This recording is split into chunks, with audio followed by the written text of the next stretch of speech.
Today, we're heading to Amber Lake, and I'm blindly testing whether any of the baits from the current records work somewhere. So I pick a spot, I gather the baits, I try a feed mix, and then I try to catch those fish at the chosen spot with that. So the classic case, the way probably everyone knows it, you check the records and you see various really beautiful fish in the weekly records, the kind you'd love to catch yourself. And of course, you always see different baits that are supposed to be working right now. And then the question is, where were those fish caught? How were they caught? Right now, for example, we're seeing blackcurrant and blackberry pop up. So we'll assume one of the classic pop-up rigs was used. Pop-up rig, Hinged Stiff Rig, or Chod-Rig. The most popular one is, of course, the simple pop-up rig. That's what probably 90% of anglers use. The others get used now and then too, and you really should keep using them as well. Because by now we know, fish also react differently to the type of rig. That means, with the same bait, same spot, same feed mix, just a different rig, you can get completely different results. My setup is now exactly the same. The only difference is the rig. Right now, I'm using a 20mm blackberry boilie, blackberry corn, and of course, also blackberry jam. And most importantly, I haven't added any feed mix to the spot yet. So I'm testing the spot first, without it being influenced by a feed mix. That means the way the spot exists right now, I'm testing how the bait's aromas are received. If I were to throw in a feed mix now, completely filled with blackberry or blackcurrant, and then later check the records again, and notice that pepper mussel and crab mussel are suddenly doing really well, well then the spot is already completely soaked in blackberry or blackcurrant, and if I throw pepper and mussel in there, it'll probably be difficult. So what do you do at the spot? You build yourself a neutral feed mix. That means we go into the feed mix settings and look at an example for a neutral feed mix. In this case, wheat bran as a base. And we of course have a few different options here. Cornmeal always works well, peas always work well, rye bran also works well. So those are, along with the wheat bran, the 4 main base ingredients for feed mixes that work really well for classic carp species. And because they keep working, of course, I use them again here in the ingredients. That means I've also added peas again, and I've got corn in there again. I also like to use something from the grocery store. In this case, oat flakes, and then one more component that adds more protein, in this case, maggots.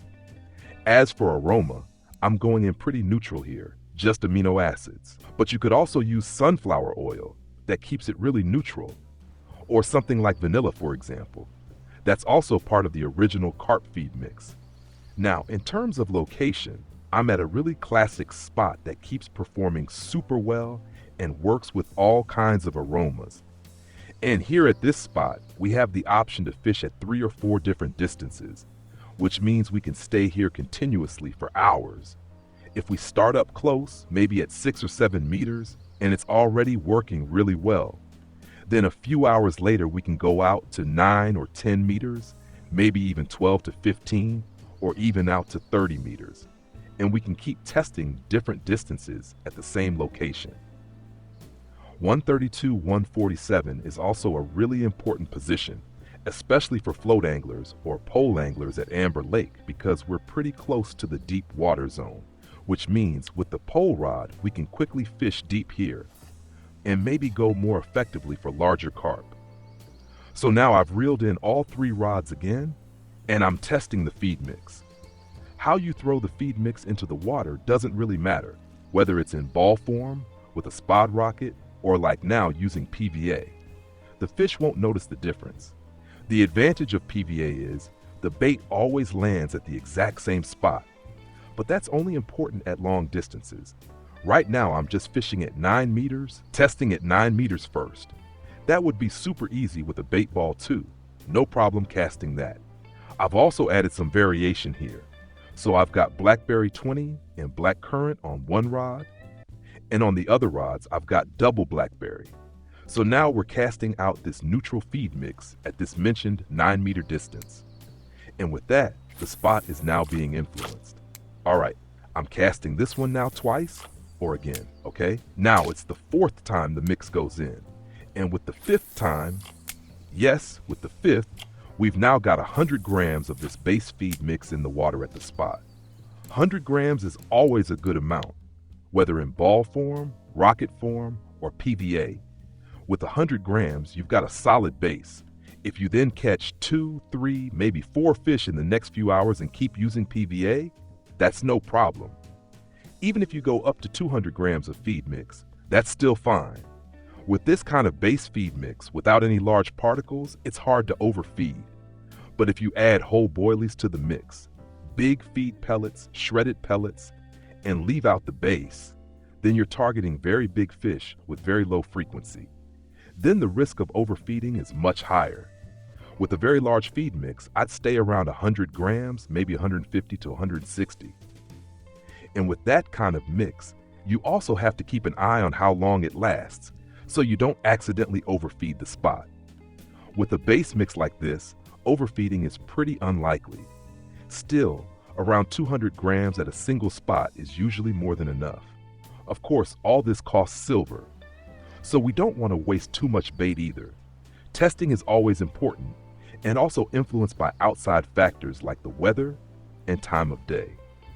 Right now it's already evening, which is usually a really good time to catch a lot of fish here. But I'm already noticing nothing much is happening right now. At the beginning I had 3 fish, really nice ones, even without a feed mix. But now, even with feed, nothing is happening. Since we've seen all kinds of aromas and baits in the records, we can simply test those now. So we just rebuild the rods and try out the different aromas from the records. And since we've got a neutral feed mix in, it doesn't matter if we have blackberry on one rod, mussel on the next, and maybe honey on the one after that, because the mix just attracts carp in general. So let's rebuild everything. Now I'm using honey cream, mountain honey, and of course still using the same feed mix, and just casting that out again. One method that's also great for testing which aromas work is to use just corn kernels, especially on spots where it's about quantity, so high frequency carp fishing. Then it's best to test just with corn. That works much faster, and since the bait is much smaller, you'll get results much quicker. When fishing with corn, you can also use a size 6 or size 4 hook, which increases your chance of more fish.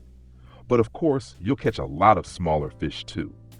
For percentage fishing and bottom fishing, that's still a very good method. So here I'm trying the combo of mussel and crab with the dip as well. Again, still using the feed mix and casting it to 9 meters. And the third combo, I'm actually keeping that one just as it is, blackberry 20 and black currant.